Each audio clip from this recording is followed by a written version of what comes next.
अस्सलाम वालेकुम dear students and viewers. अस्सलाम वालेकुम। आज हम जिस टॉपिक को डिस्कस कर रहे हैं वो है Kirchhoff's rules.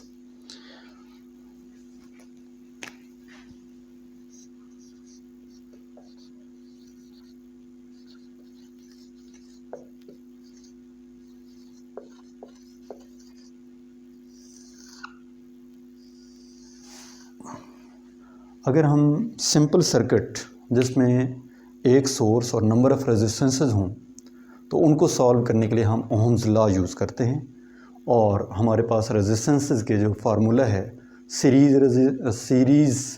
Resistances R is equal to R1 plus R2 plus R3 and so on. और पैरेलल सर्किट के लिए हमारे पास रिलेशन बनता है 1/R is equal to 1/R1 plus 1/R2 plus 1/R3 and so on. तो इन रिलेशंस को यूज़ करते हुए उन प्रॉब्लम्स को हम सॉल्व करते हैं। लेकिन हमारे पास एक ऐसा सर्किट जिसमें नंबर ऑफ़ सोर्सेज हों और नंबर ऑफ़ रेजिस्टेंसेस हों जिसको हम कम्प्लेक्स सर्किट का नाम देते हैं, और उनको सॉल्व करने के लिए हम अप्लाई करते हैं किरचॉफ्स रूल्स। ये फर्स्ट रूल हम इसको डिस्कस करते हैं। हमारे पास किरचॉफ्स फर्स्ट रूल जो कि पॉइंट रूल भी कहलाता है, और इसकी डेफिनेशन हमारे पास है the sum of current meeting at a point is equal to zero. तो बहुत सी वायर्स हैं जो एक पॉइंट पर जाकर मीट करती हैं, मिलती हैं, जोड़ है उनका।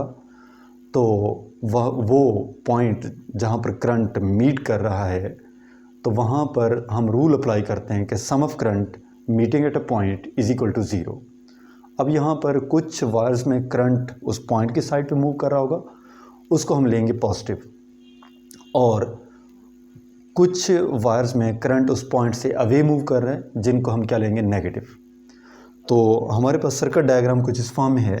मसलन ये हमारे पास एक पॉइंट है, जोड़ है, जहाँ पे ये वायर यहाँ पे आके मिल रही है रेजिस्टेंस R1 की और रेजिस्टेंस R2 की वायर भी यहाँ पे आके मिल रही है, और रेजिस्टेंस R3 हमारे पास भी यहाँ पे मीट कर रही है, और रेजिस्टेंस R4 ये भी यहाँ पर पॉइंट A पर जाकर मीट कर रहे हैं। तो करंट के लिहाज से जो साइन कन्वेंशंस हैं वो कुछ इस फॉर्म में हैं कि current I1 and I2 which is flowing towards the point is taken positive, while I3 and I4 which is flowing away from the point is taken as negative। तो हमारे पास जो इक्वेशन बनेगी वो कुछ इस फॉर्म में होगी कि I1 plus I2 minus I3 minus I4 is equal to zero. Sum of current meeting at a point is equal to zero. I1 और I2 ये वो करंट हैं जो पॉइंट की साइड पे मूव कर रहे हैं, और I3 और I4 हमारे पास वो करंट है जो उस पॉइंट से अवे मूव कर रहा है। तो हमारे पास I1 plus I2 minus I3 minus I4 is equal to zero. और इसी इक्वेशन को आपको सॉल्व करके ऐसे लिख सकते हैं I1 plus I2 is equal to I3 plus I4। यहाँ पर फर्स्ट रूल को एक अकॉर्डिंग टू द इक्वेशन आप डिफाइन कर सकते हैं कि sum of current flowing towards the point is equal to sum of current flowing away from the point. ये हमारे पास था फर्स्ट रूल। चलते हैं नेक्स्ट रूल की साइड पे जो हमारे पास वोल्टेज के हवाले से है, डिस्कस करते हैं।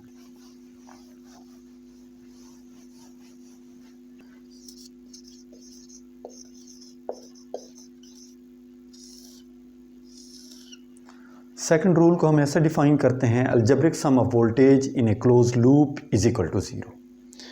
सर्किट डायग्राम कुछ इस फॉर्म में है कि हमारे पास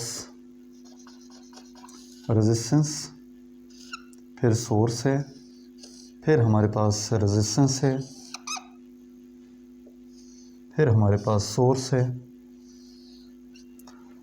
सोर्स हमारे पास E1 और E2 हैं, और रेजिस्टेंस हमारे पास R1 और R2 है। अब हमारे पास वोल्टेज पोटेंशियल डिफरेंस को देखेंगे तो पोटेंशियल को हम डिफ़ाइन करते हैं कि V is equal to W/Q, work done on unit charge is called potential. और अगर हम वर्क की बात करें तो वर्क हमारे पास हो जाएगा W is equal to V into Q, तो work is equal to potential into charge. अब यहाँ पर ये बात ध्यान में रखनी है कि हमारे पास देखना होगा कि इफ़ेक्टिव बैटरी कौन सी है, E1 या E2। यहाँ पर जो इफ़ेक्टिव बैटरी होगी करंट उसकी वजह से फ़्लो करेगा। मसलन E1 का पोटेंशियल ज़्यादा है, इसकी EMF ज़्यादा है, E2 का EMF कम है।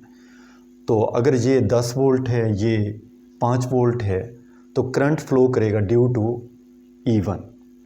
उसकी डायरेक्शन होगी from positive terminal to negative. तो यहाँ पर जो करंट फ़्लो कर रहा है वो हमारे पास क्लॉकवाइज डायरेक्शन में फ़्लो कर रहा है। अब इसमें देखना हमने ये है कि अगर यहाँ पर चार्ज कैरियर बैटरी में from lower potential to higher, from negative to positive, तो एनर्जी गेन होगा। और अगर यही चार्ज जैसे कि हम यहाँ पर E2 में मूव कर रहे हैं from higher potential to lower, from positive to negative according to this sign, तो यहाँ पर एनर्जी लॉस होगा और रजिस्टर में एनर्जी लूज़ होगी, लिहाजा उनका वर्क डन भी नेगेटिव होगा। तो अब जो इफ़ेक्टिव बैटरी है उसकी एनर्जी गेन होगी, बाकी कंपोनेंट में एनर्जी लूज़ होगी। तो हमारे पास बैटरी को स्टार्ट करते हैं, उसकी एनर्जी आपके पास आ जाएगी वर्क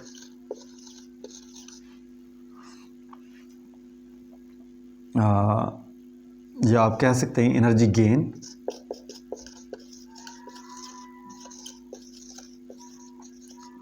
इन E1, ये आपके पास होगा E1Q और ये हमारे पास पॉजिटिव होगा। जैसा कि यहाँ पे आप देख सकते हैं work is equal to V into Q, और अगर ये सोर्स की बात हो तो फिर E into Q, electromotive force into charge. अगर ये एक्सटर्नल सर्किट है तो फिर V इंटू Q होगा। और एनर्जी लॉस इन R1, ये हमारे पास आ जाएगा माइनस V इंटू Q, इसको मैं V1 का नाम दे देता हूँ, और अकॉर्डिंग टू ओम्स लॉ ये बन जाएगा माइनस IR1Q। और एनर्जी लॉस इन E2, ये आपके पास इसी रिलेशन के मुताबिक माइनस E2Q। और एनर्जी लॉस इन R2, ये हमारे पास आ जाएगा माइनस V2Q, और इसे आप लिख सकते हैं माइनस IR2Q। अब जैसे क्लोज लूप बन रहा है तो ये आप कंजर्वेटिव फील्ड कह सकते हैं कि work done in close loop is equal to zero. जैसा कि ग्रेविटेशनल फील्ड भी कंजर्वेटिव फील्ड है और इलेक्ट्रिक फील्ड भी हमारे पास कंजर्वेटिव फील्ड है, तो इसके मुताबिक आप इसको कह सकते हैं work done in a close loop is equal to zero.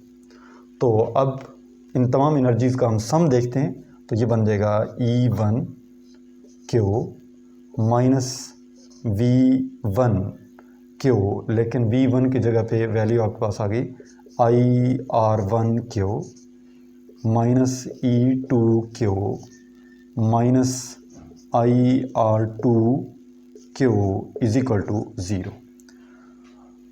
Work done in a close loop is equal to zero. यहाँ पर Q को कॉमन लिया जा सकता है और कॉमन लेके आप डिवाइड कर सकते हैं, तो आपके पास ये रिलेशन बन जाएगा E1 minus IR1 minus E2 minus IR2 is equal to zero. ये आपके पास वही रूल सेकंड आपके पास हो गया कि sum of voltage in a close loop is equal to 0। तो फर्स्ट रूल जो है वो law of conservation of charge को ओबे करता है, जबकि सेकंड रूल एनर्जी कंजर्वेशन के लॉ को ओबे करता है।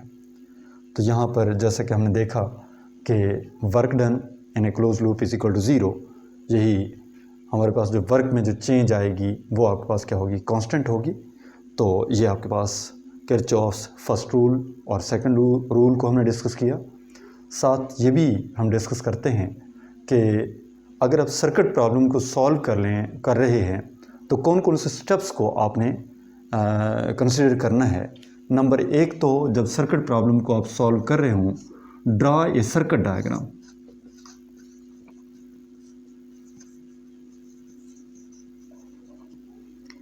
सर्किट डायग्राम ड्रा करते हैं।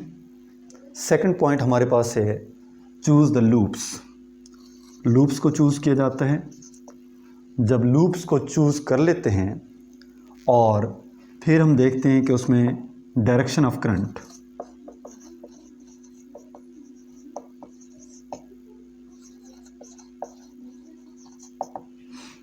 डायरेक्शन ऑफ करंट आया वो क्लॉकवाइज है या एंटी क्लॉकवाइज है, तो उसमें जो इफेक्टिव बैटरी होगी उसकी वजह से करंट फ्लो करेगा। अगर उसकी वजह से एंटी क्लॉकवाइज है तो जितने भी लूप्स होंगे तमाम में करंट की डायरेक्शन एंटी क्लॉकवाइज ही होगी। यानी इफेक्टिव बैटरी में जो करंट की डायरेक्शन है, तमाम लूप्स में करंट की डायरेक्शन सेम रहेगी। और हम इन रूल्स को इस्तेमाल करते हुए इक्वेशंस डिराइव करेंगे।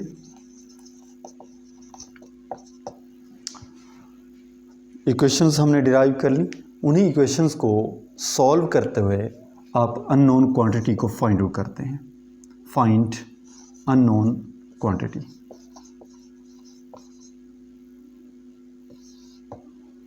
तो ये हमारे पास स्टेप्स हैं जिससे हम सर्किट प्रॉब्लम को सॉल्व करते हैं। First of all we draw a circuit diagram. Next आपके पास है choose the loops. Next one is direction of current, जो कि तमाम लूप्स में करंट की डायरेक्शन सेम होगी और उनके इक्वेशंस डिराइव करेंगे। और जब हम इक्वेशंस डिराइव कर लेते हैं, उन्हीं इक्वेशंस को सॉल्व करते हुए अननोन क्वांटिटी को फाइंड आउट किया जाता है। उम्मीद है आप इस लेक्चर से मुस्तफ़ीद हुए होंगे। इंशाल्लाह मिलते हैं नेक्स्ट लेक्चर में। तब तक के लिए अल्लाह हाफिज़।